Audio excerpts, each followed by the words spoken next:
Hey there, YouTube, and welcome back to my channel.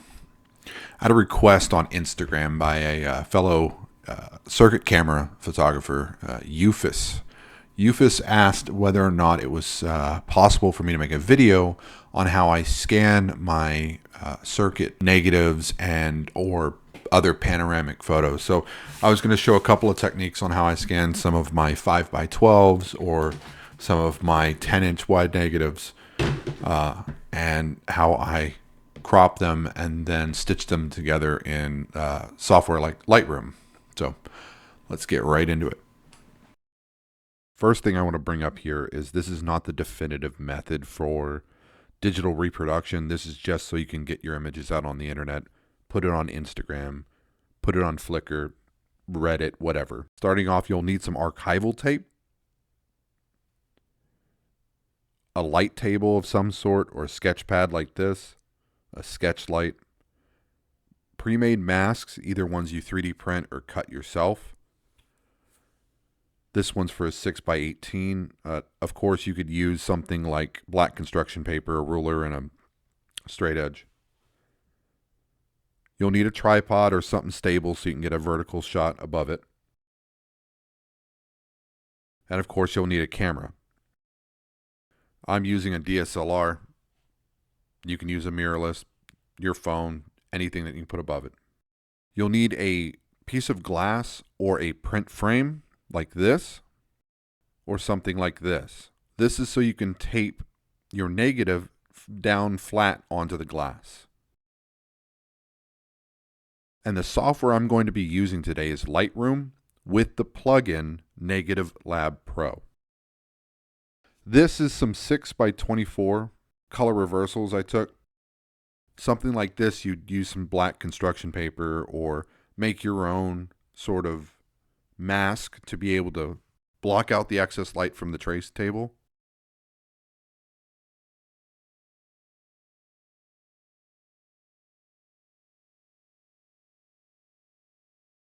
This is a 6x18,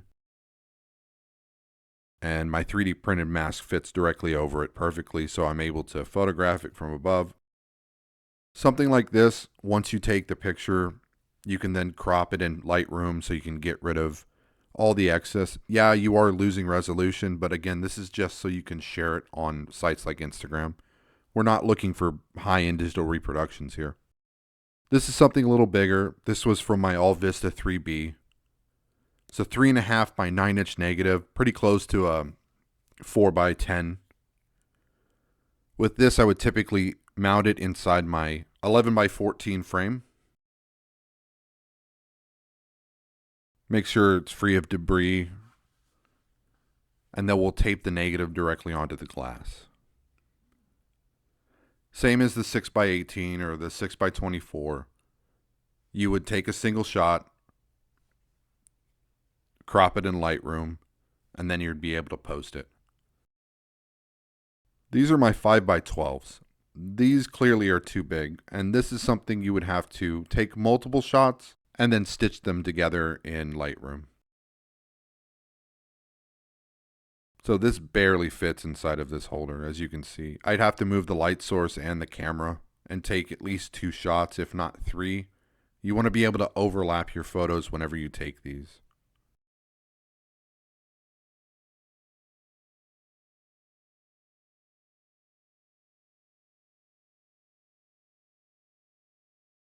Next, I'll try and prop up my circuit print frame. What better than this prop money? I bought this for 1 or 2 videos, and I've been using it mostly as a way to lift up my print frame for digitizing my images. So with something like this, I'll line up my light table on one end of the negative. I'll situate my camera directly above that. Using a zoom lens, I'll zoom in and out until I get a white bar on the top and bottom of the frame. That way it gives me a reference point to stay straight and level.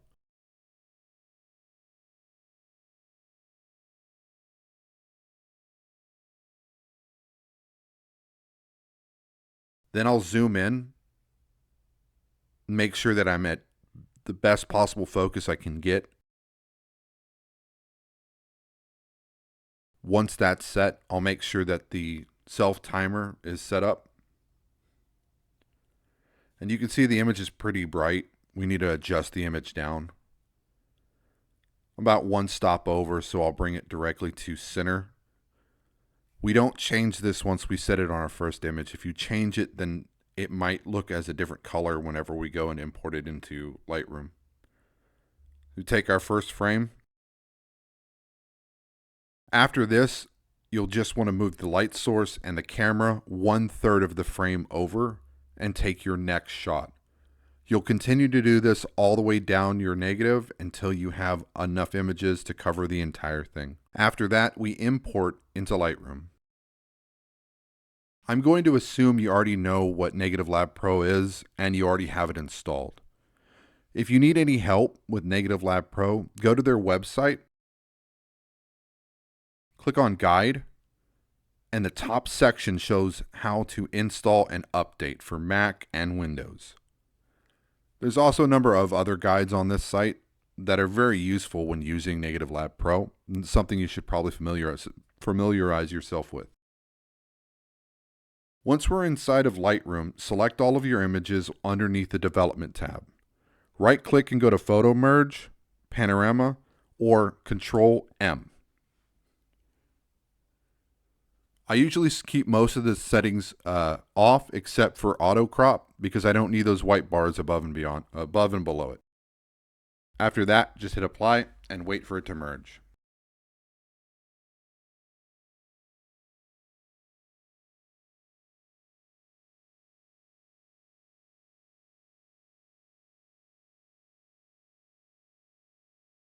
Once it's done merging, we can click on our image.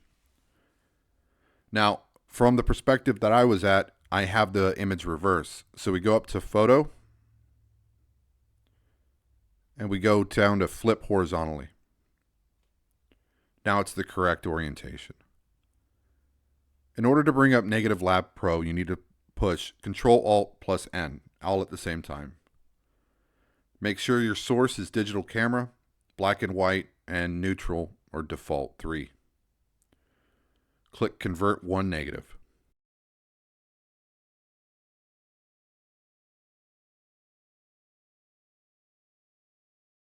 I'll swap over to Cinematic Rich. I'll increase the exposure a little bit, some contrast, and adjust some of the darks and the shadows.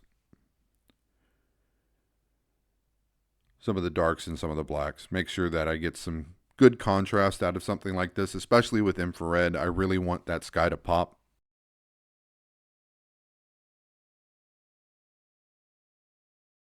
Once you've completed your edit, hit apply.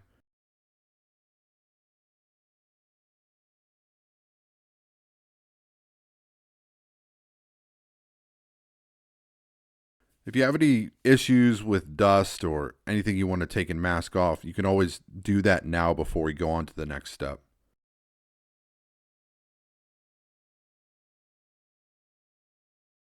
I'm not going to spend a whole bunch of time doing all the dust edits because I've already made this image once.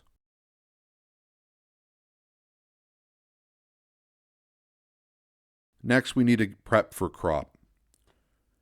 When you're cropping something like this, and you're wanting to take advantage of the carousel feature within Instagram, you want to do nice round numbers, nice whole numbers, no decimal points.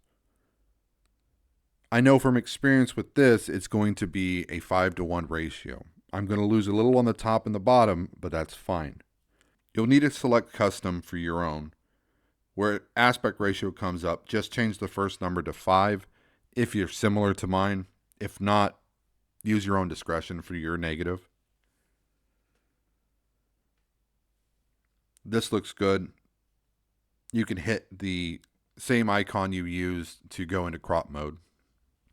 And that's pretty much it. Now we can export our image. Right click on the image and hit export. I'm going to export as a JPEG.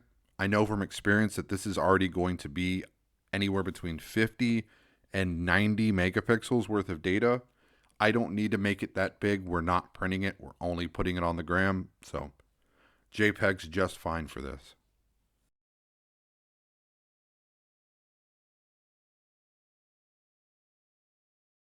And that's pretty much it. If you like this sort of content, please give me a like, share, and subscribe. Comment below any questions you have. If there's something I can help you with, I'll try and help you in the chat. If not, I have links to my Instagram and Reddit in the description of this video. Until next time.